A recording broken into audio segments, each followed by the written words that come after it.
His MVP. Goal swung, right field. Forget about it. Rangers strike first. Goes after the first one. Drills a high fly ball. Left center field. This game is tied. From Javier. Seager hits a high fly ball. Deep right field. A bomb into first. On swing. Drive. It's tied.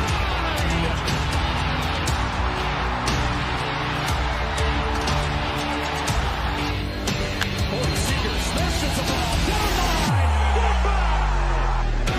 Now Seager to right center field. Way back there. Gone again. Corey Seager does it again. It's Texas Rangers win the World Series. The Willie Mays Most Valuable Player Trophy presented by Chevrolet. Is there any doubt? Corey Seager. Hi, and welcome to another edition of Right on Rangers Live, coming at you in the ninth inning. Top nine. Good guys up 4-2. Correa up to bat. Armstrong in for another inning. Got an out in the eighth inning. Asked to get the 4-out save here in the rubber match of this series, the series finale. Correa 2-2 count, and he is battling a little bit here. He's fouled off a number of different pitches. Tough out for sure. Armstrong with a huge strikeout of Jose Altuve to end the eighth inning. Robert Garcia, got to give that guy some props. He has been up and down for the Rangers in the second half, but he did well to get Jordan out. He almost had a double play ball. Just missed it. By the way, we're going to get an out here. Correa pops it up. Cody Freeman camped, and the first out of the inning is Carlos Correa. Walker up next, and then after that, if anybody's able to reach beyond Walker and Myers, Diaz would come up to the plate. Albert would love to see it, man. Are we going to keep the lead? Sure hope so. Feel pretty good about Armstrong. Here's the first pitch to Christian Walker. Walker swinging aggressively. Hits it pretty hard. 98 off the bat. Josh Smith is there. Astros are down to their final out. Final out. One away from a series win. And with the Mariners winning today, this would be a very nice win for Texas. Yes, Wolger, I really don't want to think about it. This offense without Jake Berger heating up a little bit in the second half. My goodness. Here's Myers up to bat right now. Here's the pitch. Ground ball to third base. Josh Young's got it. He fires over to first. The Rangers have won the game and the series. Cue the I Like Texas music. Hello, win column. The Rangers win 4-2. Outstanding win for Texas. After a debacle of a game yesterday, outstanding dub for the boys in powder blue today. Sean Armstrong collects the save. And let's see, is it Phil Maton getting the win today? My goodness. Astros, after scoring 11 runs yesterday, we joked about it on the show. I was hoping that it could be spoken into existence. Astros apparently used up all the runs yesterday. They only scored 2 today. Rangers once again win 4-2. They are a game and a half back. They maintain their position in the wild card race with Seattle's win today. They will gain a game in the division on Houston. And look, at least you did gain a game from this series. If you swept, clearly that would have been the most ideal. You would have been about 2.5 games back. But the Rangers, they maintain and gain ground, and they are now only out, I believe, 4 games? 4 games out in the AL West? A game and a half out in the wild card? A lot ahead of them. Obviously, the games are counting thin at this point. Your margin for error is almost 0. I definitely don't think you got to win every single game from here on out, but you are not going to be able to afford to lose a lot. And it is going to become that scoreboard watching game. If Seattle wins, you kind of got to hold serve. If they lose, you got to take advantage. It's tough.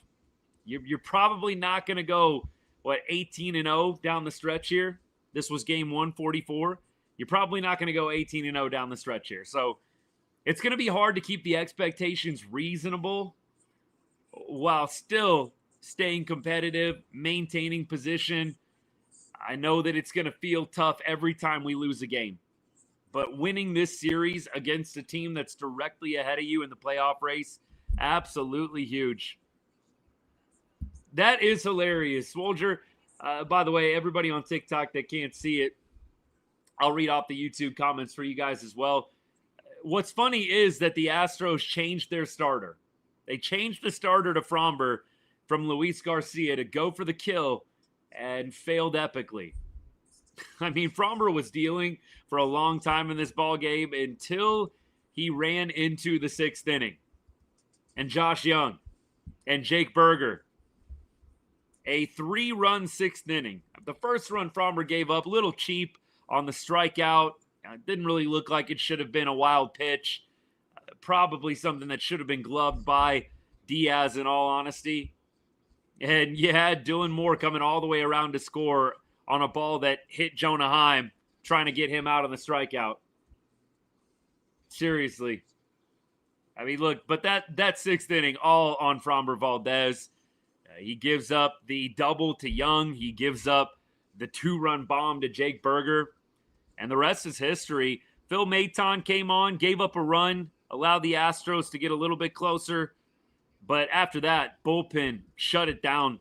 You had Garcia, Armstrong combining for 2 innings, 1 base runner only between them. Phil Maton, despite the run he gave up, I thought Phil was pretty good as well. Probably not the most sharp that he's ever been, but the curveball was working, had a couple of Ks. You love to see it. Love to see it. Jerry, appreciate it, man. Appreciate it so much. Thank you for the kind words. Jerry, I'm with you. I got to say, when I was going through 7th inning, 8th inning, we were talking about it in the Discord a little bit, and I said, I think it's Martin and Armstrong to close it. And then somebody quickly told me, yeah, based on the bullpen action, it's going to be Robert Garcia.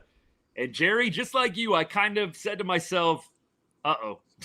I hope this doesn't implode on us. And Robert Garcia had a good inning, man. It wasn't terrible. He did give up the leadoff hit, but after that, got kind of a double play ball, got Yordan to fly out, and quietly, I'm going to knock on wood after I say this, because you're probably going to be impressed and probably say, wow, didn't expect that after I read this stat line. Robert Garcia in his last 7 games, 7 1/3 innings pitched, 3 hits, 0 earned runs, 7 Ks, a .55 whip. Robert Garcia has been low-key dealing in his last 7 outings. We'll knock on wood. No jinxes here. No jinxes here. Jerry, appreciate the gift, man. Thank you so much. But Robert Garcia, RG, has been dealing his last 7 games. It's good to see. And look, the last 15 games, if you look at his stat line, still not pretty. He has had a nice 7-game stretch here. And good for him after being so up and down to start the second half. I mean, he was the bona fide closer at one point and totally lost his spot and lost his way, giving up home runs in Seattle. I think all of us remember that. RG was not in a good way after the All-Star break. Appears that he's found his footing now. Now you've got a big series coming up with Milwaukee. We're going to preview that in just a little bit. I would be remiss to not talk about a guy that a lot of y'all have already been discussing in the chat, TLC, Patrick Corbin. Patrick Corbin. Talk about a guy that you have been able to count on every 5th day to give you an opportunity to win ball games. Is Patrick Corbin Tarek Skubal incarnate? No, he's not. But has Patrick Corbin pitched extremely well this year, especially at home, considering that he is a 5th starter? Yes, he has. And today, not to throw any shade at Jacob deGrom, but today Patrick Corbin did what deGrom could not do yesterday. We needed 1 earned run or less today from Patrick Corbin. And I know he only went 5 2/3. We needed a game from Corbs just like this. Patrick Corbin was outstanding for Texas today. I think that he absolutely has been one of the more important pitchers for the Rangers this season. It's a huge signing from Chris Young, who picked him up in the middle of spring training. It has been extremely valuable to have a guy like this at the back end of the pen, despite all the injuries that the Rangers starting pitching has dealt with. Tyler Mahle, Nathan Eovaldi. You have Kumar Rocker getting sent down as well. He dealt with a little bit of injury also. Beautiful start from Patrick Corbin. Again, it was the start that we needed yesterday from DeGrom. I love that Pat Corbin gets the job done here. Ethan, you're thinking 13-5? We've kind of done, for anybody that's brand new to the show, we've kind of done after every game. Ethan has kind of held it up, man, so I appreciate you, my guy, as always. What do the Rangers need to go realistically over their last 18 games to make the playoffs? Realistically, what do they need to go? How many losses can you afford to have? And I think at this point, the Rangers need to get to 87 wins. And I totally agree with Ethan on this one. You've basically got to go 13-5 over your last 18 games. You can afford to lose 5 games. I don't think anything less than 87 gets it done. I think you have got to go 87-75 at worst, unless Seattle, unless Houston, unless some of the teams ahead of the Rangers just take an absolute dump over the last 2.5 weeks of baseball, which I don't necessarily see happening. I think that Seattle and Houston probably do at least 500 ball. I think they at least probably do 9-9. Now, do the math on that. You go 13-5, they go 9-9. You are jumping ahead, and you might even win the division. It's going to be tight. But look, you've got games with Houston left. That series against Houston later on in this season is going to be even bigger, depending on where things are at. I mean, look, for it not to be big, the Astros would have to go on like a 7 or 8 game losing streak, and the Rangers would have to do a 7 or 8 game winning streak. 13-5, I think, is absolutely reasonable. Swolger, I think you could lose a series, but it just makes the margin of error even much more thin. Yeah, I'm with you. I'm with you. Not too many Astros fans hanging out. Maybe 1 or 2. Coop, you might be the only one. But just saying, we had a lot more Astros fans hanging out last night. Coop, I actually respect you and appreciate you, man. I look, showing up after a loss, that's what we do all the time here at Right On Rangers. And a bunch of y'all do too. So, Cooper, I got to give you some respect, my guy. I appreciate you coming to hang out. And yes, Cooper does make a point. The Astros are still number 1 in the division at this point. Let's see how the next few weeks go. And, of course, the Astros and Rangers are not done playing each other. Hey, we got another. JR, I was just saying, man, I respect all the Stros fans that are coming back to hang out today. Thank you.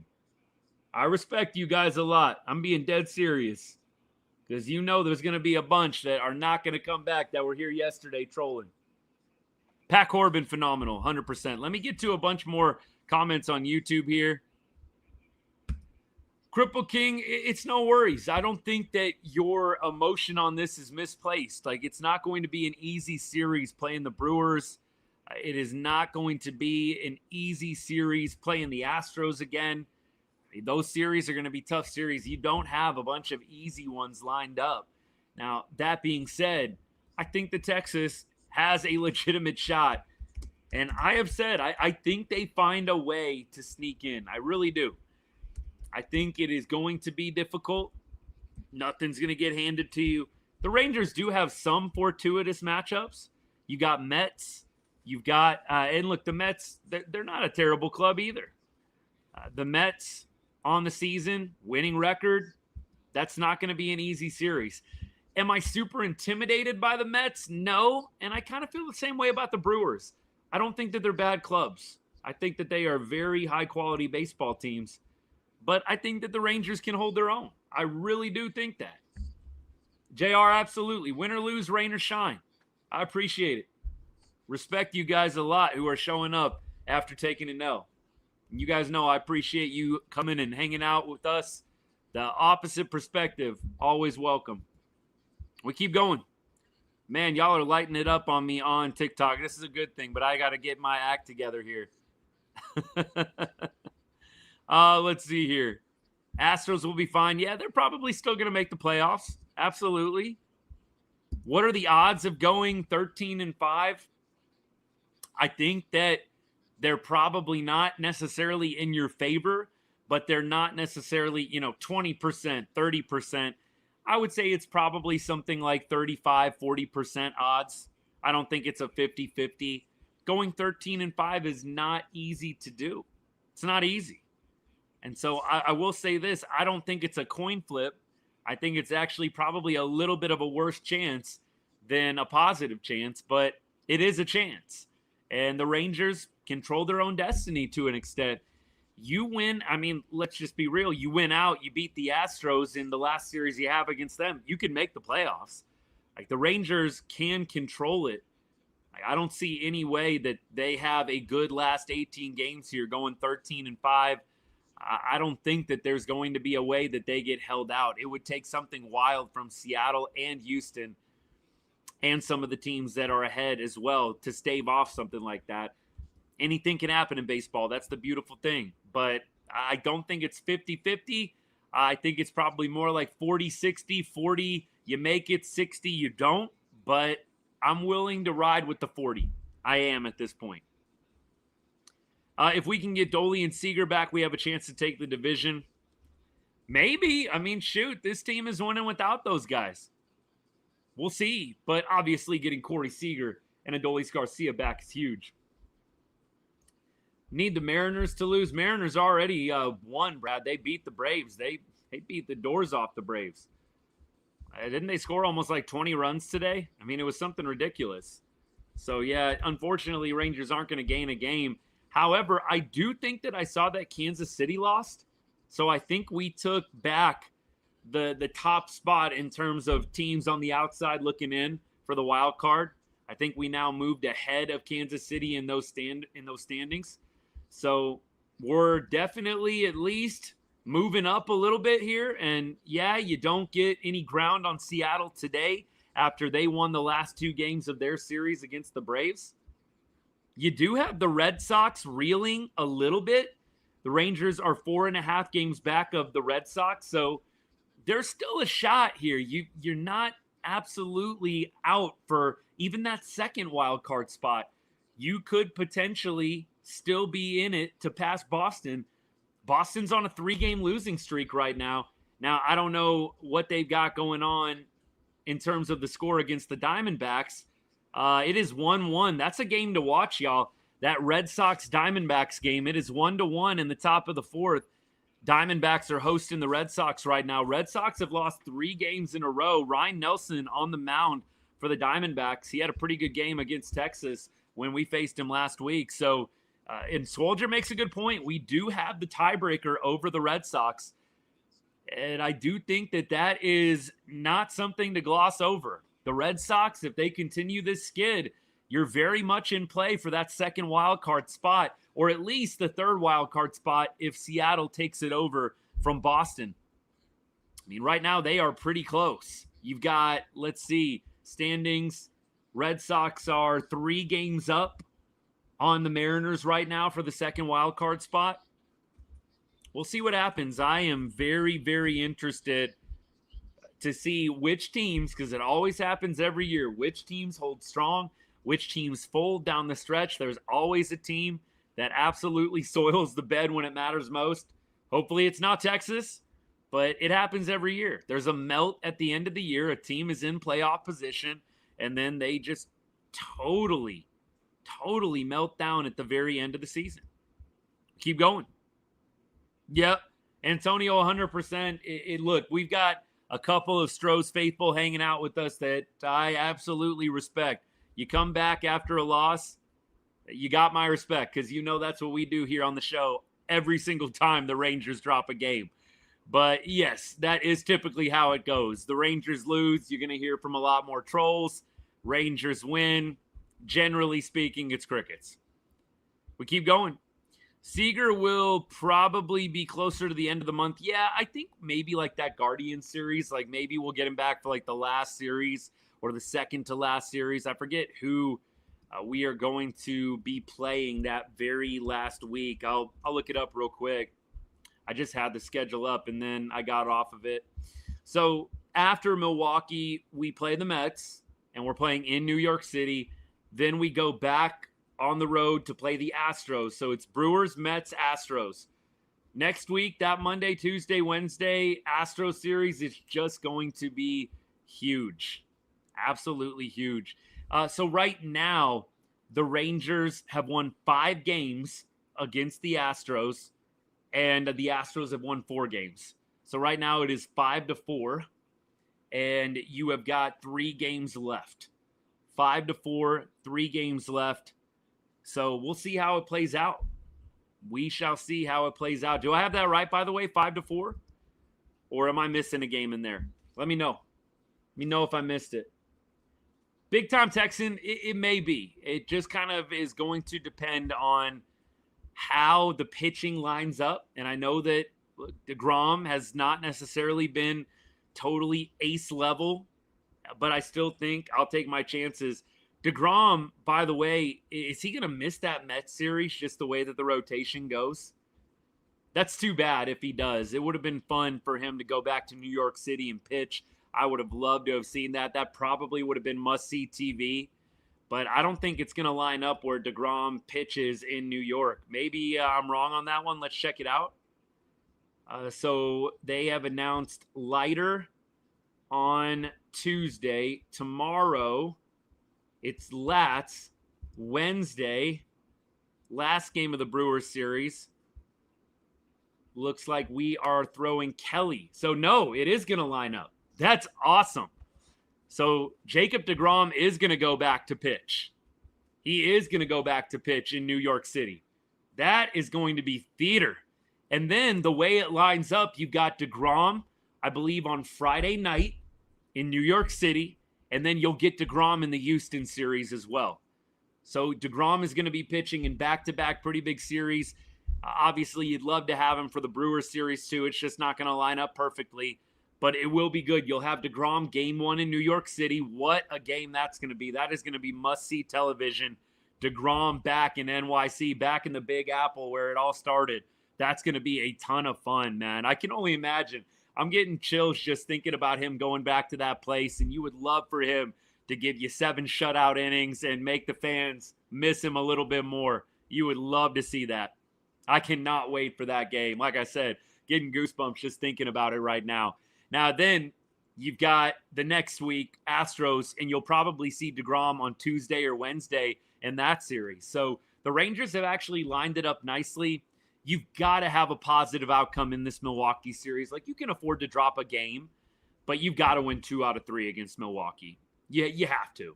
You cannot afford to drop 2 games. That automatically puts you in a hole where you're going to have to go then something incredible down the stretch. And you just don't want to put yourself in that position. You keep winning 2 out of 3, there's going to be a very strong chance the Rangers make the playoffs, maybe even win the division. We'll see.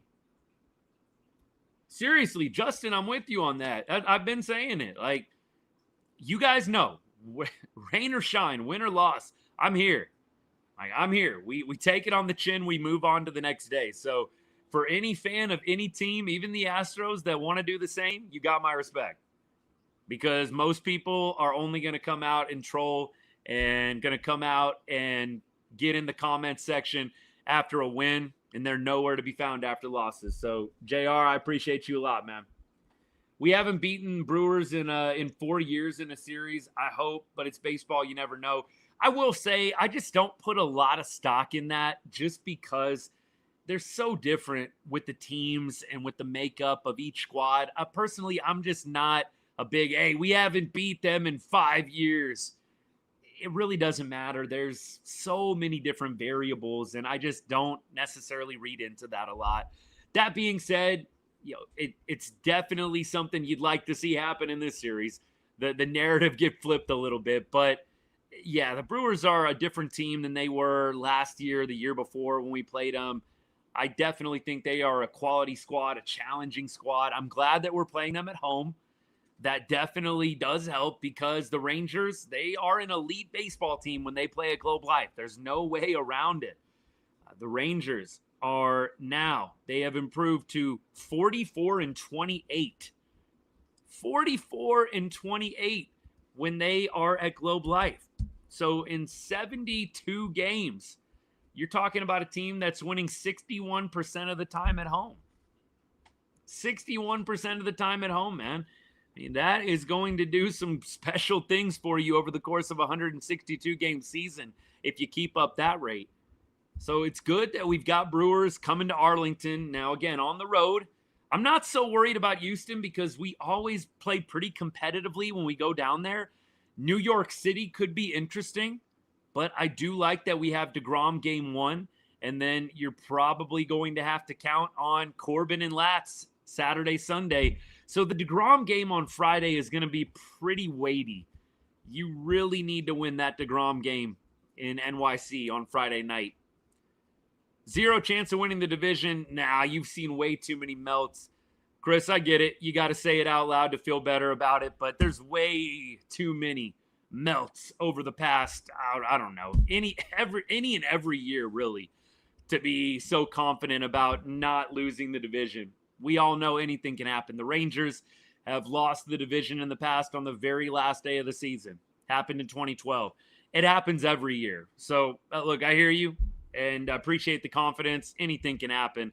It is very possible the Astros blow a 4-game lead. 100%. Astros have actually been a little up and down themselves over the past month of play. You know, they getting beat by the Angels. Then they're turning around and, you know, they are going up and down with the Yankees. I can't say the Astros are in a major groove right now. That doesn't mean they can't turn it on. But the Astros, I mean, you look over their last 10 games, and they are 4 wins in 10 tries. I wouldn't say that's necessarily a team that's in a groove or lighting the world on fire. You are 4-6 over your last 10. And Astros obviously got the talent to get it done. We're not saying that it's assured that they're going to lose their division lead, but let's not pretend like it's not possible. Keep going. Anything can happen. I totally agree. And look, Chris, to be fair to you, the Rangers could absolutely melt down too. It is very possible. It could go a lot of different directions. And I don't think any Texas Rangers diehards out there are disagreeing with what I'm saying at all. We know it can go one of 2 ways, or I guess it could just go status quo, ho-hum. Rangers just kind of play 500 ball, and maybe playing 500 ball is enough if somebody in front of you is, you know, on a 9-game, 10-game losing streak and you get lucky. Never know. Yeah, there could be some messy tie breaks at the end of the year. Hey, by the way, you guys corrected me 6-4, right? So as long as you win 1 game, as long as you don't get swept, if I'm getting this right, as long as the Rangers do not get swept in Houston in about 8 days when they go back there for a road series, you're going to win the tiebreaker there. That's pretty big. Because we know the tiebreaker is what gave the Astros the division win back in 2023 when the Rangers won the World Series. So 6-4, you win 1 game in Houston, and you're winning the series with the Astros. You win 2, and obviously that's the ideal. You win 2 out of 3, or you win 3 out of 3.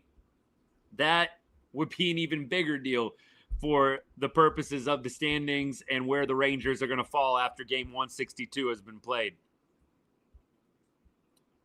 Tiebreaker is when, you know, you have the same record as the other team at the end of the year, right? So, like, let's say both the Astros and the Rangers are 87-75.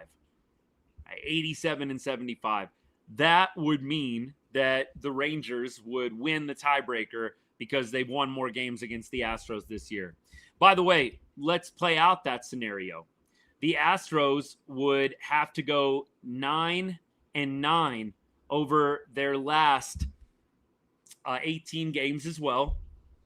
in order to be tied with the Rangers at that 87-75 mark. Rangers have to go 13-5. Astros, if they go 9-9, they would get to 87 wins. I don't think that is like a crazy scenario. You have a team getting hot behind the Astros, especially if the Rangers win that series in Houston, and the Astros kind of ho-hum it. They go 9-9, or maybe they go 8-10, or maybe even if they win one more game than that, that's still not completely out of reach for Texas. There's a lot of scenarios where it works out, but let's make no mistake. You have got to play elite, excellent baseball. All right, let me get back to comments. Are we going to watch the Green Bay game? Honestly, you guys, I got to be honest. I was watching kind of my quad view on YouTube TV, and I had the Rangers game up on another device, but I did not get to watch a ton of NFL super intently. I will definitely probably watch the Sunday night football game, but beyond that, I don't really feel like I've got a lot of feedback for you for the NFL games for today. It's just hard when I'm watching Rangers and I'm locked in to every pitch, especially in a big time series like this. You know, I don't really have time to see how Tampa Bay Atlanta went. You know what I mean? Or, you know, even Cincinnati Cleveland. I'm just like, I don't necessarily have the time to be in tune with that. I'd rather watch Astros Rangers. That being said, I love NFL. Once the Rangers season is over, I'll get into it a lot more. But look, I'll definitely have my eye on the Chicago-Minnesota game tonight. Maybe after the show, I'll tune in to like San Francisco-Seattle or Detroit-Green Bay, something like that. We'll see. But for right now, going to enjoy this Rangers win over the Stros, man. Great win today. Jake Berger plays hero. Look, Josh Young technically with the game-winning RBI, but Jake Berger gives you that insurance that you needed to just feel a lot better going into the late innings. Absolutely. Oh, the game, my bad. Game is Bills. Sarah, thank you. I was looking at the Monday night game. Monday night is Chicago, Minnesota. Baltimore, Buffalo, that's the game. Thank you. Appreciate the correction. Yeah, look, Freeman coming up big with 2 outs as well. That was huge. Justin, I am glad that you called that out. I mean, Freeman had a great at-bat. He has been such a big impact player. Look, I've said it a lot. I don't understand why they don't put Cody Freeman in the lineup every day. I get it. They like to play matchups, lefty-righty, righty-lefty. Just play the spark plug every day, bro. It's not hard. Like, it's not a complicated decision. This guy gives you just a new energy when he is in the game. And today, that was an absolutely huge hit that he got off of Framber Valdez that allowed the inning to be extended. Up comes Josh Young with a huge hit. And the rest is history, man. Like, that was a big-time moment. And, Justin, I'm so glad you brought it up, my guy. Like, that was huge. Wyatt Langford had just struck out. Freeman sends a line drive into left field, 102 off the bat against Framber. And then you have Jungle Cat coming in clutch. That was absolutely huge. And then Jake Berger hits the 2-out, 2-run bomb. Big stuff. I don't know why they ever put this guy on the bench. I'm sorry. He needs to be playing every day. If you don't want to completely bench Josh Smith, which I don't think the Rangers will do, neither do I think they need to, although Josh Smith, he did work a walk tonight. He definitely has not been playing well. I think we have chronicled his struggles in the second half plenty. He is not playing well right now. He had a walk tonight, great, but overall the past probably, I would say, 45 to 60 games, it has not been great for Josh Smith. Really, in the entire All-Star, post-All-Star break, it has not been good. So if you don't want to bench Josh, I get it. Still play Cody in the outfield. Play him every day. This is a spark plug, man. You cannot keep a guy like this on the bench. I think you've had experiences, if you've played the game, you've had experiences where you just have a different feel when a certain guy is in the lineup and when he's not. And I think that when Cody Freeman is in the lineup, it makes a difference. Maybe there's some guys on the team that notice it, maybe not, but I do not think you even have to think twice about it. Get this man in the lineup every day. Can we have the Jonah Heim conversation? Lulu, I appreciate you bringing that up. Can we have a Jonah Heim conversation? I think the only reason why Jonah Heim has not been DFA'd, the only reason that Heim has not been DFA'd is because he is familiar with the pitching, with the starters, with the relievers. It's the only reason he hasn't been DFA'd. There is no other reason why you would continue to keep this man on the team. And I mean that with the utmost respect, because I know he's a human being. He's got a family, beautiful family. He's a real person. I don't throw around, DFA lightly. I really don't. I try my best not to, because these people, they're professionals. It's a job, it's a business, but they're real people. And I don't wish anybody to lose their job and be out of work. And I worry about Jonah because I don't know next year that a ton of teams are going to be super interested in his services. The only reason why Jonah's still on the team is because he is familiar with the pitching. Now, ironic that I say that on a game where he DHs.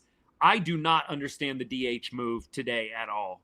I mean, I am dead serious. I probably would have rather hit Dustin Harris today. I rather would have had Dustin Harris than Jonah Heim. I would have rather taken the lefty-lefty matchup instead of having Jonah Heim in here. I know that might be hot takey. Maybe it's not. I hope it's not. I think most of you probably will agree with me on this. I would have rather watched Dustin Harris ground out 3 times or whatever it was for Jonah. I mean, wasn't it hilarious how we scored our first run? And I joked about it with guys in the Discord. I'm like, this is about the only way that this man, with how he's going right now, is going to get an RBI.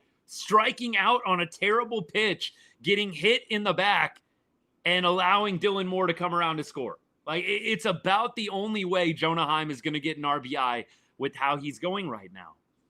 And look, I don't want to crap on Jonah. I don't want to pile it on. We don't have to look any further than the numbers to figure this out. Dude almost has a sub 600 OPS. It is wild. The downfall, so I didn't make this up. I think one of my boys in the Discord did. The downfall needs to be studied. How did this man go from 95 RBI in 2023, Gold Glover, All-Star Game starter? How did this man go from that to this? What happened? I'm being dead serious right now. This isn't a pile on. I'm not rubbing salt in the wound. I want to know what happened. Was it a wrist injury, Sarah? I know a couple of you guys have thrown out that theory, and maybe it is. What the heck happened to this man? And look, I know that there's some Heim haters out there. I don't consider myself a Heim hater. I just want to know, bro, where did 2023 go? And I know you could say the same about a number of other guys that are still from the 2023 squad as well, but it's almost inexplicable. Maybe it is the wrist injury, but beyond that, how do you explain this downfall? It's literally the only reason Heim is still on the team. He knows the pitchers. He knows the starting pitchers. He knows the relief pitchers. There's a level of familiarity there. You might remember the Rangers signed on August 10th. The Rangers signed Omar Narvaez. They signed another catcher. Now, Narvaez has not been crazy killing it at Round Rock. I looked up the numbers. Narvaez has a 250 batting average with a 700 OPS. And now, look, before you say, get that dude up, it's better than what we got now, I do think you have to take into account he's facing AAA pitching, and he's only got a 700 OPS. So I think if Narvaez was killing it in AAA, that you would probably take a risk and DFA Jonah Heim.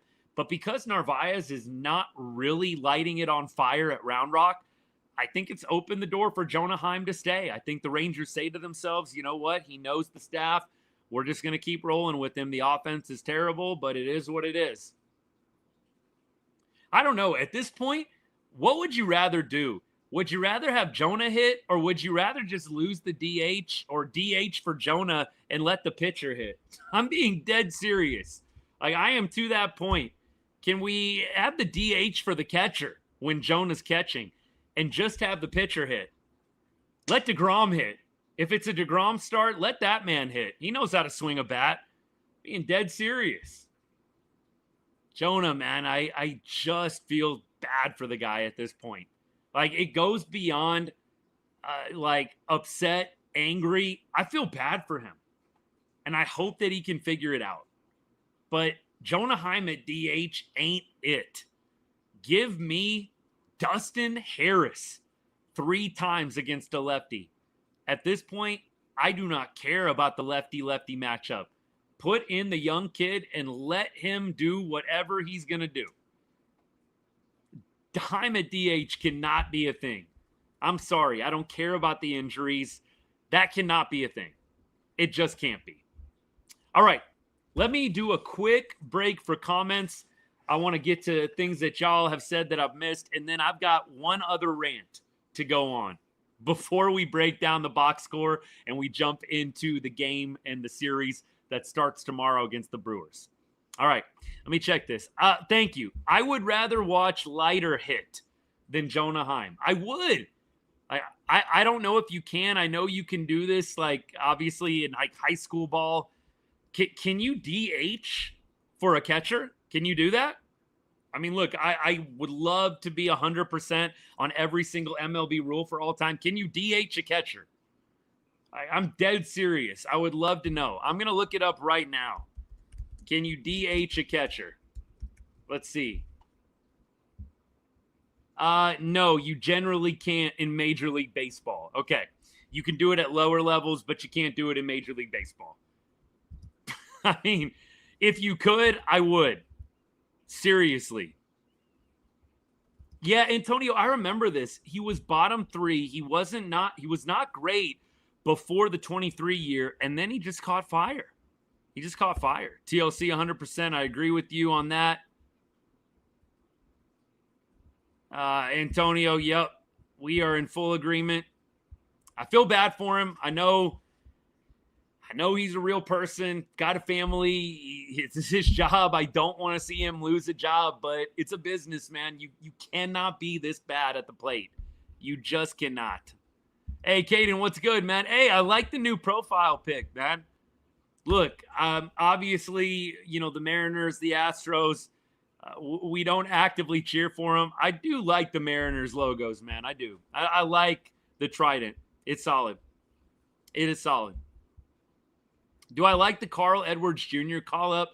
Not really. I mean, how do I say this? I don't dislike it, but I don't like it. I mean, I don't think Carl Edwards Jr. is like a savior, but I do think that he's probably going to be an upgrade over Bosley just by nature of the fact that Bosley was so bad.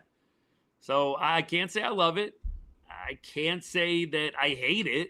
We'll see how it goes, right? We'll see how it goes.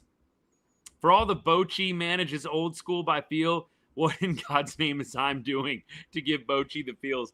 That is so true. Bochy is known as, he's a feel guy, right?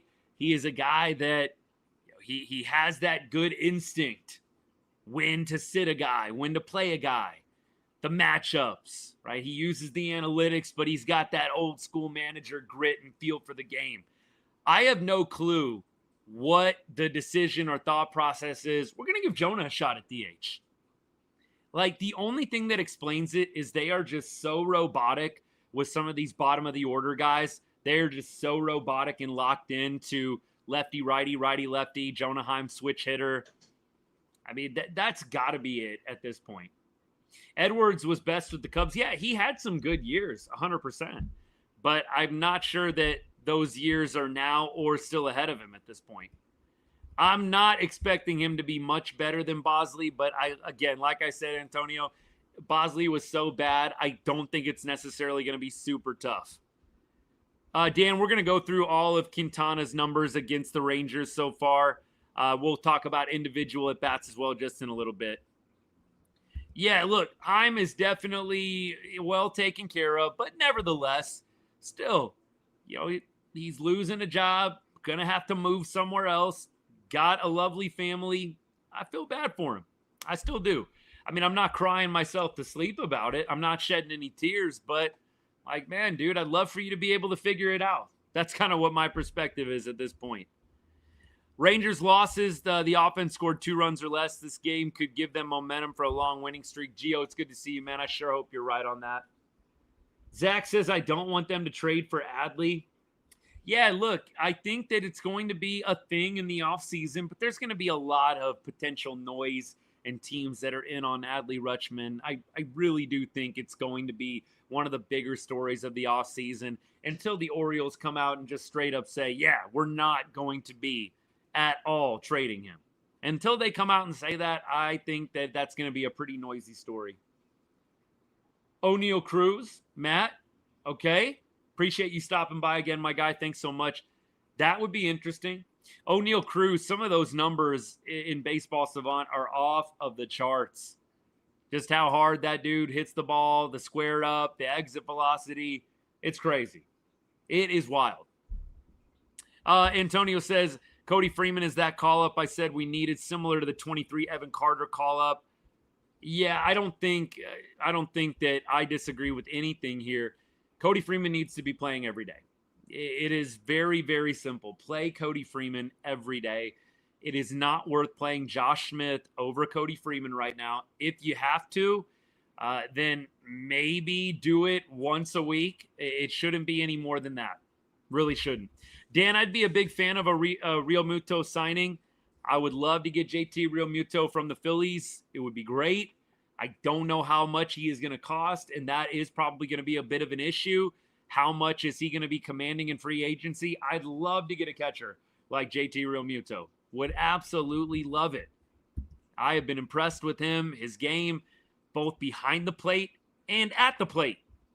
And that's the kind of guy the Rangers need. You need a guy that can give you a little upgrade defensively and can give you an upgrade offensively as well.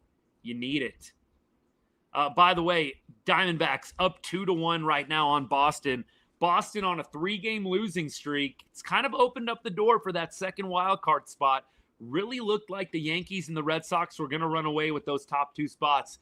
With this 3-game losing streak that the Red Sox are on, maybe soon to be 4, you are going to see that second wild card spot potentially become a little more of a factor. We talked about Brian Reynolds a lot, Matt, in the offseason, potentially the Rangers like trading for him, and it just never materialized. I have not really followed Brian Reynolds a lot this year. I'd have to look up the numbers just to see where he's at. Looks like 247 average, 15 bombs, 70 RBI. Let's look at Baseball Savant on Brian Reynolds and just see what the advanced stats are telling us. So advanced stats on Reynolds are actually pretty solid. The bat speed is mid. The squared up percentage, mid to low. The chase percentage is mid. He does swing and miss a lot, and he does strike out a lot. Walk percentage, he's in the mid percentiles as well.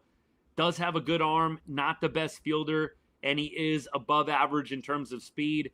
But the exit velo, the sweet spot percentage, the hard hit percentage, the barrel percentage, all of those are above average. So you got some good and bad. He swings and misses a lot, but when he does make contact, he's squaring it up. So that's kind of the MO from what I read on Brian Reynolds after looking about. We're looking at just different guys, Colby, that the Rangers may pursue in the offseason. We're just jumping around a little bit. Can they adjust Freeman's swing so that he doesn't pop up to the infield 3 times a game? Look, I don't know that they're going to mess with that swing too much. Bro's been coming up clutch pretty much every other night, it feels like. I think Cody Freeman's swing is probably something you don't want to mess with. Dude just rocketed a line drive single off of one of the better pitchers in baseball in Framber Valdez.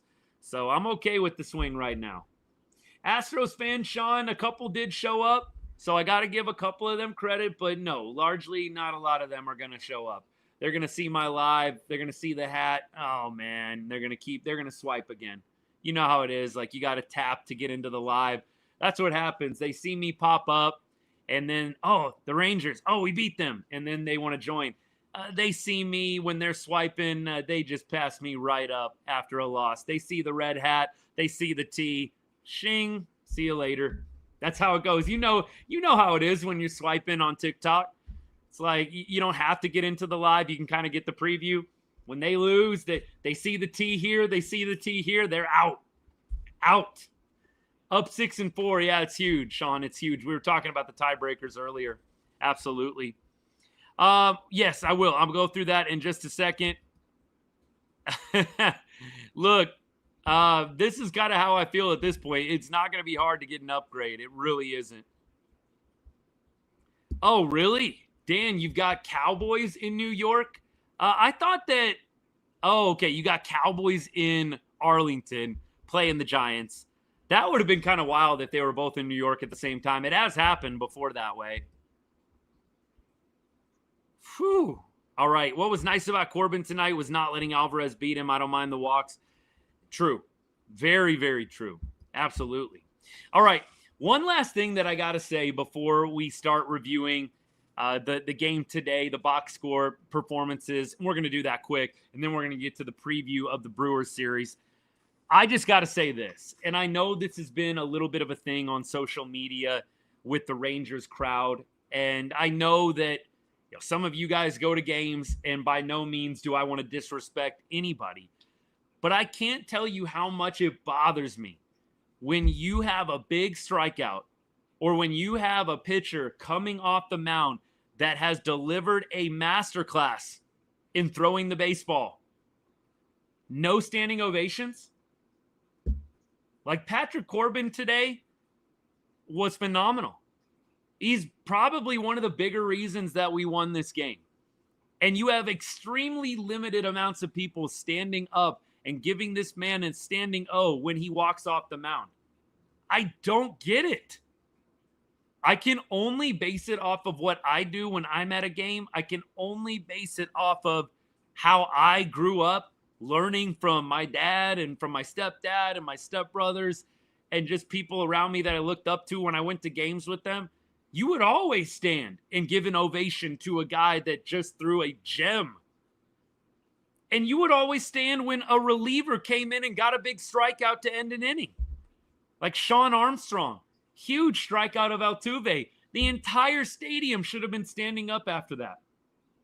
Like the entire stadium, after Armstrong whiffs Altuve, everybody should have been up.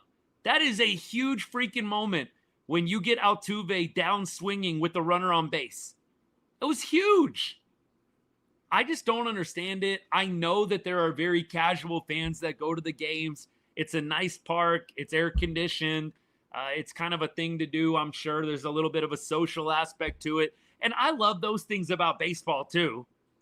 I love that you can go out with a good friend to a ball game, have some drinks, eat some good food, especially when you're at Globe Life. Am I right? That barbecue they got there, delicious. But come on now, when I'm watching the game and they're playing the Astros, a division rival, I'm on my feet in those big moments. Strikeouts, big hits late. It doesn't take much. It doesn't make sense to me. And I don't know what it is. I mean, I know that some of you guys are saying just not a lot of real fans at the stadium, just not a lot of real diehards there. It just bothers me. It really does. And now, sermon over, off the soapbox, and we get into the rest of the game, the box score, and the Brewers lineup for tomorrow. Appreciate all you guys. Thank you for the gifts, by the way. Cholo Panda, thank you. Appreciate you, man. Bunch of you guys. Thank you so much. Lulu, yep. I'm glad that I'm not the only one. Glad I'm not the only one here. All right, let's go ahead and let's talk about big performances from today's game. It's not going to be hard. We've already talked about Jake Berger. We talked about Cody Freeman. We talked about Josh Young, all those guys. I mean, look, Freeman, Young, Berger, that sequence in the bottom of the sixth is what won this game ultimately for Texas. You had a 2-out hit by Cody. You had Josh Young putting one in the gap. Cody wheeling around. Man, that guy's fast, by the way. And then you had Jake Berger delivering the 2-out, 2-run bomb that put the Rangers up 4-1 at the time. Those three guys, outstanding. Dylan Moore, give him some love as well. Dylan Moore, 1 for 3, stole a bag, ended up scoring on the Jonah Heim strikeout, the drop third strike. Credit to him, man. He has been a little bit of an X factor when he's been involved in games this year. Unfortunately, there's a lot not to like about the Rangers offense today. You had Higgy, you had Heim, you had Hellman, you had Duran. You had a bunch of offers today. 5 total hits, 2 walks. It was not a great offensive day for the team as a whole. It was a great offensive day for some individuals. Jake Berger, probably your player of the game, or you give it maybe to Josh Young offensively for the go-ahead hit. But beyond that, outside of that, it was not an awesome day for the Rangers bats. And you hope that that doesn't carry over into the Brewers series, which we're going to talk about in a second. I would just love to see the Rangers collectively have an amazing series against Milwaukee. I would love to see them come out and do a lot better than what they have with the runs scored. I think a big part of that is Cody Freeman being involved. It's not a shock to me. Again, we talked about this already. It's not a shock to me that the Rangers score 0 runs and Cody Freeman's not in the lineup. Who's surprised by that? Cody Freeman is not in the lineup. There's no spark. So I'm not saying the Rangers win yesterday if Cody Freeman's in the lineup, but you have got to play the guys that are hot, the guys that inject energy, and I hope that Bochy does that in the Milwaukee series. Now, we talk about runners in scoring position. 1 for 4. You didn't have that many opportunities, honestly. Rangers only left 2 on base today. That's more going to what I was just saying. You had a lot of offers today. You only had 5 hits and a couple walks today. It was hard to get base runners today. And when we did get them, we grounded into double plays, right? How many double plays did we have today? 2. Freeman hit 1. Higgy hit 1. Yeah, we'd get a guy on and immediately ground into that double play. So it was not the best offensive day, but Jake Berger gave you the firepower. You had Josh Young coming up with the big hit, Cody Freeman the 2-out hit. And you just hope that this team can flip a switch when the Brewers show up tomorrow in Arlington. Let's talk about Corbin. We already discussed how invaluable he was today. Only gave up 4 base runners in nearly 6 innings pitched. Almost got the quality start. 5 2/3, 3 hits, 1 earned run, 1 walk, 5 Ks, 4.36 ERA on the season. He doesn't get the win today. He leaves with a tied game. Phil Maton gets the win. He's 3-5 now on the year. Robert Garcia with the hold, his 13th of the season. Sean Armstrong with save number 7. I think Armstrong is definitely the guy. We said that when RG was struggling. I would love to see Sean Armstrong in the closer role. Glad that Bruce Bochy apparently is watching a lot of Right on Rangers.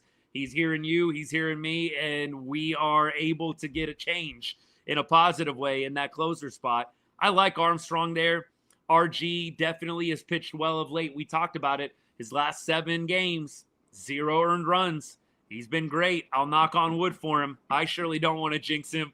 But the Rangers did just well enough today from a bullpen perspective. Phil Maton gave up a run, but to have RG and Armstrong come in the 8th and the 9th and mow down the Astros lineup, beautiful thing to watch. So low drama. It was so nice. You didn't have this tense environment really at any point in the 8th or the 9th inning where you were really worried about the game or the game was in doubt. I love low drama baseball like that. I mean, if it's the Rangers mounting the rally, of course, but I am okay with us not having a lot of traffic on the base pass late. We've had plenty of games where the Rangers put on a couple of guys and the tying run is up at the plate and the Rangers are up by 1 or 2. We've had plenty of those moments. We're due for some boring 1, 2, 3 innings like Sean Armstrong gave us today. I'm here for it. All right, we're going to do the game for tomorrow, Monday's game. We already kind of talked about the pitching matchups. Quintana against Lats. Brewers 89-55 on the year. Rangers 74-70. Brewers 24 games or 34 games over 500. Wild. 34 games over 500 are the Milwaukee Brewers. That's insane. They've been a great regular season team this year. There is no doubt about it. We'll see if it can carry over into October. Real quick, though, I want to say a special thank you to all of my paid members and subscribers, both on TikTok and on YouTube. There's tons of ways to support the show, and you guys do so many of them already. The likes, the comments, the people that have followed on the show, just the watch time in general, honestly, it means so much. And by the way, if you haven't liked the live yet, or if you haven't liked it on YouTube, would appreciate you hitting that thumbs up, that like button, or double tapping on your screen a couple of times. It means a lot. But a few months ago, I did start up a subscription, $2.99 a month, for anybody that wants to support and take that support to an additional level of me, the show, the content I produce. And the main perk is getting exclusive access to our Ride on Rangers Discord, which has been straight fire. It's been amazing. A great community of people over the last 3 months. I've really enjoyed it. Would love to have your voice in there. All you have to do is hit that subscribe button right next to the chat if you're on TikTok, and you will get into that Discord immediately after the show is over. And if you're on YouTube or if you're on X, I'm going to drop that link for you right into the chat. Thank you so much for considering it. Means a lot. And if it's not for you, 100% no hard feelings. Thank you for continuing to support the show in the ways that you can. Like I said, we don't take any of that for granted. Thanks so much, guys. Let's go ahead and let's talk about the Brewers series a little bit here, all right? Let's go through the Brewers series and let's talk about some of the pitching matchups that are expected. And then we're definitely going to key in as well on the Latz-Quintana matchup, see how each lineup has done against each opposing pitcher. Now, let's go through Tuesday's matchup. Tuesday is supposed to be, well, Milwaukee hasn't announced yet, but Leiter is going on Tuesday. Milwaukee starter to be determined. And then after that, on Wednesday, we'll be throwing Merrill Kelly. So we've got Leiter, Merrill Kelly after the bullpen game on Monday. That's good. I'm glad to end the series with Merrill Kelly and Jack Leiter. Jack Leiter's been throwing the ball well. Merrill Kelly's been throwing the ball really well. And then you go into Friday night matchup with DeGrom on the bump in New York City. That's phenomenal. I cannot wait for that game. That is going to be incredible theater. Now, let's go through the lineup for tomorrow against Quintana, and let's go through the Brewers lineup against Jacob Latz. Latz did pitch against Milwaukee in Milwaukee. That was when he was in the pen and was kind of becoming a bit of a stopper for us, a lefty stopper late in games, and it just did not go well for him. I think he gave up a grand slam. I think this is last year or 2 years ago, if I'm not mistaken. So he does have a few at-bats against some Brewers guys.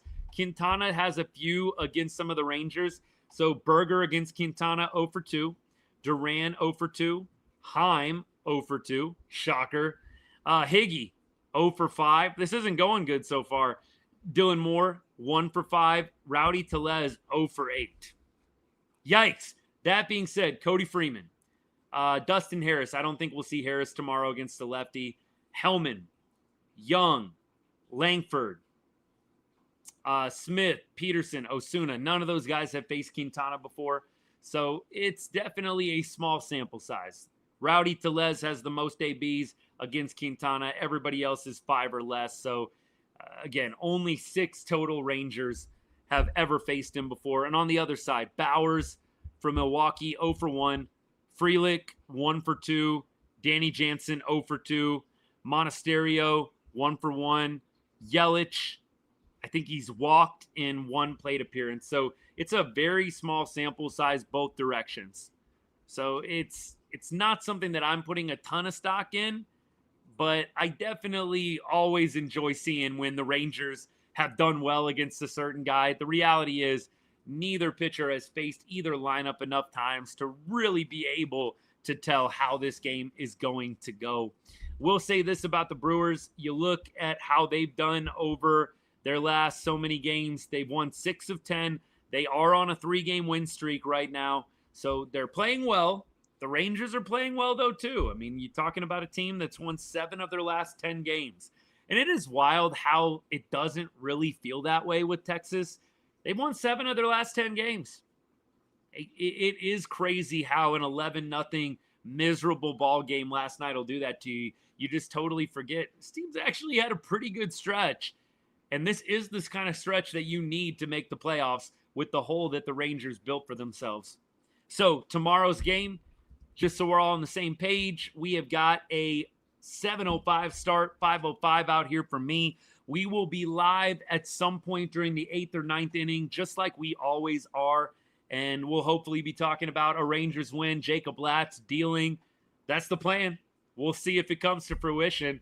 It's been a great show. I am really looking forward to this week of baseball, playing a little interleague and getting both the Mets and the Brewers in the same week. I think it's going to be a good week. I think the Rangers, if you just think about it from a 6-game standpoint, you just got to go 4-2. You got to find a way to go 4-2 this week.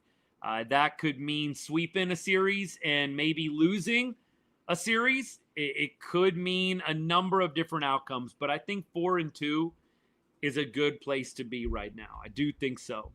Now, let's go to the scoreboard real quick, and let's kind of do a final look over here. We don't really need to go through all of the AL West standings per se. I don't think we need to spend the time doing that, but we know that Seattle won big today. For anybody that's just tuning in, they beat the Braves, I think 18-2, 20 hits.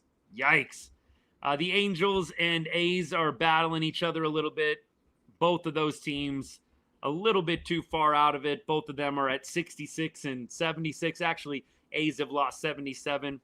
3-2 Angels going to the top of the 8th. We've got also the Red Sox, Diamondbacks. That game is 3-1 in the top of the 7th. The Diamondbacks are winning. That's a game to pay attention to if you're a diehard or if you're just a Rangers fan in general. We want the Red Sox dropping games. You'd love for that second wild card spot to open up a little bit for Texas. So that's the big one to watch right now. We'll see what happens in that one. Hopefully the Diamondbacks can figure out a way. Red Sox, if they drop this game, would be 4 losses in a row. Somebody was asking, Cholo Panda, appreciate you. It was, what are the Brewers doing right now offensively? So Terang, 293 average, 809 OPS. Collins, their left fielder, has an 804 OPS. Those are the two guys that are plus 800. You also have Contreras, the DH, at a 769 OPS right now. Everybody else is pretty mid. They have kind of a very top-heavy lineup. The first 3 guys are above 750. Everybody else is at 716 and lower for the OPS. So I don't think that the Brewers are necessarily killing it offensively, although they did have a very big game today. But you look at the numbers, by and large, these guys are not lighting it up. Mizorowski, by the way, he pitched today, so we're not going to see the Miz in this series. Wouldn't expect that.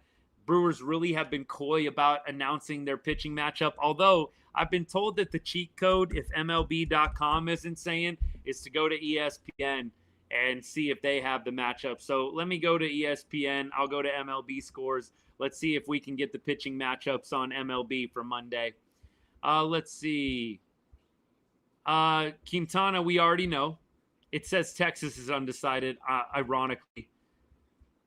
Tuesday, it says Peralta is going to be pitching against Leiter. Peralta's been good this year, 16-5, 250 ERA.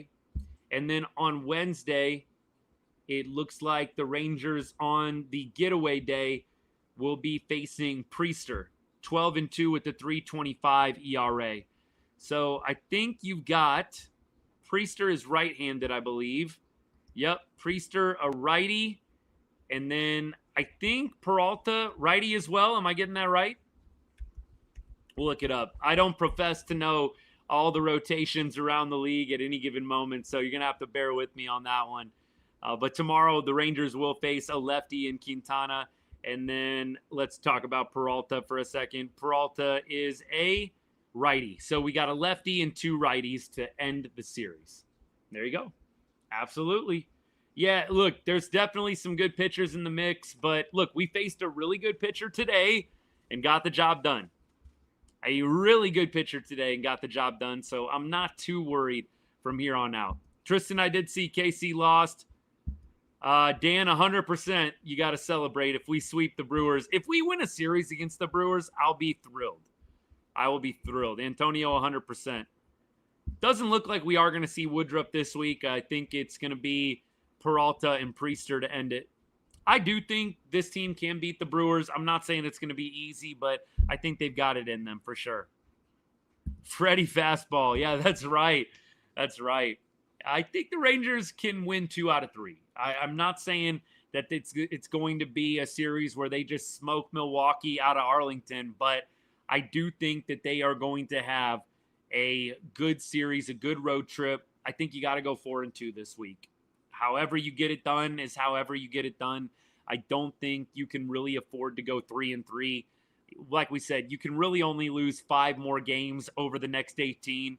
4-2 would be huge. 5-1 would be incredible. 6-0 would be cloud 9. The Rangers are probably in the playoffs. Like, if you're 6-0 this week, you're probably sitting in a playoff spot by the end of it, albeit with a big series in Houston coming up immediately after that. All right, y'all. Any update on Seager? No, I think everybody's kind of thinking last week of September. So maybe the last 2 series, if you kind of map it out that way. Still recovering from the appendectomy. Hopefully he will contribute in those last 2 series that the Rangers have.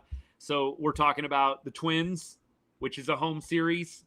The 23rd is when that series starts. And then the Guardians is in Cleveland, 26th, 27th, and 28th. Rangers, only 3 home series left in the regular season. Brewers, Marlins, Twins. Brewers, Marlins, Twins. Rangers have a very nice 9-game stretch to end the year. You can't take anybody for granted, but ending the year with Marlins, Twins, Guardians, I mean, look, you would love to potentially have like a Mariners matchup so you could gain some ground immediately. You know, not that you mind playing the teams that are a little bit subpar here, but you would love the opportunity to get to gain immediate ground on a team. That's what this series was all about, right? Gaining ground on the Stros. And so there's an element of challenge with that, but you would kind of love to have that shot. But if you can't have that shot, you like this. 9 games, and you're basically playing against sub 500 competition. I know the Guardians were kind of hanging around a little bit. I'm definitely not trying to take them lightly. Guardians are technically above 500 at 72-70. They've won their past 3 games. They did drop a little bit below 500 before the weekend, but you'll take this 9-game stretch if you don't get the chance to face a division rival and potentially gain some ground. Yeah, look, they're pesky teams. Like I said, we're not taking anybody lightly. By no means am I, beating my chest and that's 9-0 right there, baby. 9-0. No. Baseball is a beautiful game, but it is a crazy, wild game, and you just cannot take anybody for granted. You can't. And so I think you can look at it on paper and say fortuitous, but then you got to play the games and you got to win them. We shall see, but let's just focus one series at a time. We'll be back tomorrow for the Milwaukee series. We have got, the Longhorns this week playing UTEP. And then we have got the Cowboys playing the Giants. I think Saturday, based on the times, is going to be a combined Longhorns Rangers live. I'm not going to do separate ones. I think both games start at like 1:10 on Saturday. So I'm just going to do a combined on Saturday. But by and large, I'll have all the Ranger shows. It'll be Monday, Tuesday, Wednesday, Thursday off day, Friday, and then Saturday, Sunday. We'll do a little football mixed in with the baseball. It'll be great. It'll be good stuff. All right, let me check comments one last time on TikTok. Looks good. Hey, Justin, I am so glad you got to experience a winner, man. Glad to hear that. You would think it would be that way for the Astros. Justin, my only comment is, and I'm actually interested to get your take, is I just wish more people would stand up and applaud when pitchers are coming off the mound after getting pulled, or like Armstrong after striking out Altuve. I'd love to see everybody on their feet. I'm glad it was loud. And look, with Astros there, I 100% believe that it was a pretty live environment. You would just love to see more people, especially after Pat Corbin comes off the mound, getting on their feet, cheering, clapping. Would love that. A split Longhorns Rangers hat. Have the Rangers ever done like a promotion where it's like Longhorns night? Haven't they done that college night thing? That's the kind of hat that I need to get, is like the promotional hats where they do like, Longhorns colors, but that's what I need to get. In fact, I'm going to look up this right now and see if I can find it. Longhorns Rangers promotional hat. Looks like, I don't know if they've got one immediately. They've got like kind of a burnt orange one. Actually, they do. They do. They totally do. This is what I'm buying now. Thank you. That was a great idea. Dan, you're the man. It's a great idea. I'm getting on eBay right now, and I'm going to see if I can get one slightly used. I'll run it through the dishwasher. We'll try and get it here by Saturday. Oh, my goodness. That just actually made my day, man. It's the little things in life. New hats. And y'all already know I've got about 1 million of them, and we're about to add another. I'm sure the wife will be very, very happy. Last thing, Josh Sborz. My worst fear was confirmed. My prediction, unfortunately, came true on Sporzy. Not going to be pitching in all of 2025. It was trending that direction. Sborz was getting shut down, restarted, shut down, restarted. It just was not looking good for him, and I think this is the right move. I don't think that Josh Sborz comes back and kills it anyways. The velo was in the low 90s. This wasn't a guy that was going to come back and be this big late inning stopper for you. Maybe he would have been a bit of an innings eater or like a 6th inning bridge guy, kind of like what Curvelo is doing right now. Just the way it was trending, it never looked like Sborz was going to be this integral part in 2025 if the Rangers made the playoffs. So I think this is right. You bench him, you sit him down, you shut him down, and you allow him to now have a proper offseason. Hopefully he'll be ready to come back in February for spring training at 100%, and then he can potentially work that velocity back up to the mid-90s level. I think he was sitting 92, 93 in a lot of his rehab appearances. You'd love for him to be up to 95, 96. I mean, Josh Sborz was a guy that could pump upper 90s back in 23. You'd love for him to get at least back to 95, 96. Tyler Mahle, I do believe, will be back at some point, maybe next week, maybe for the Houston series. I think that would be a huge boost.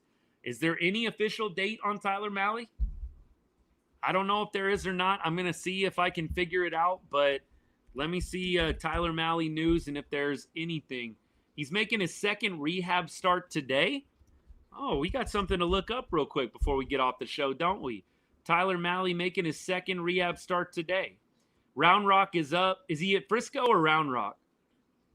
I'm pulling up the Round Rock score right now, so let's see here. Maybe he's at Frisco. All right, so Express. No, he pitched 2 1/3. He struck out 3, gave up 2 hits, 1 walk, so 3 base runners in 2 1/3 innings pitched, 0 earned runs, 3 Ks. The ERA is a little high in Round Rock. I'm going to look at his game log real quick just for anybody that really hasn't been following Tyler Mahle in the rehab. So let's check it. If my computer ever cooperates. All right. Looks like he pitched today. It doesn't show me anything else. I don't know if this is just like he was in Frisco for the first one. He went to AAA for the second one or what. Does anybody know how his first start went?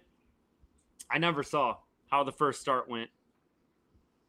But look, it seems like maybe for Mahle, if he pitched today, you're going to have him pitch maybe one more time, and then potentially he'll be back the next week.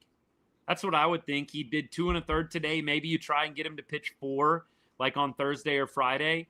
And then maybe he comes back and he pitches in the Astros series, or he comes back and he pitches like in the Marlins series, the next homestand. We'll see. We'll see what happens. All right, y'all. I am going to take off for the evening. Maybe I'll get a reel out later tonight. I've got a couple in mind. Yeah, I don't think Carter is going to be back for a little while yet. I got to see what Parsons has been doing. I'm assuming he doesn't have any sacks or anything. Otherwise, we would have seen that all over social media. Freeman does feel like 23 Evan Carter, Dan. I'm 100% with you on that one. Hey, appreciate all you guys. We're going to go ahead and take off for the day. Thank you so much to everybody that followed while I was live today. Sorry, can't talk. Hit that follow button if you haven't already. Hopefully, you got some good vibes from the show. We'll be back tomorrow to hang out, talk more Texas Rangers baseball, hopefully after another win. If you're on YouTube, same thing. Hit that subscribe button. Hit that like button on your way out the door. I'd greatly appreciate it. Hope you guys have a great rest of your Sunday and a great week ahead. I've got a homework assignment, Dan. Sir, yes, sir. I'm going to get that done. probably literally right after the show. Seriously. Gonzo, appreciate the follow, man. Thank you so much. Means a lot. We'll see y'all later. Have a great rest of your Sunday. Have a great week ahead. And as I always say, to end every show, God bless and go Rangers.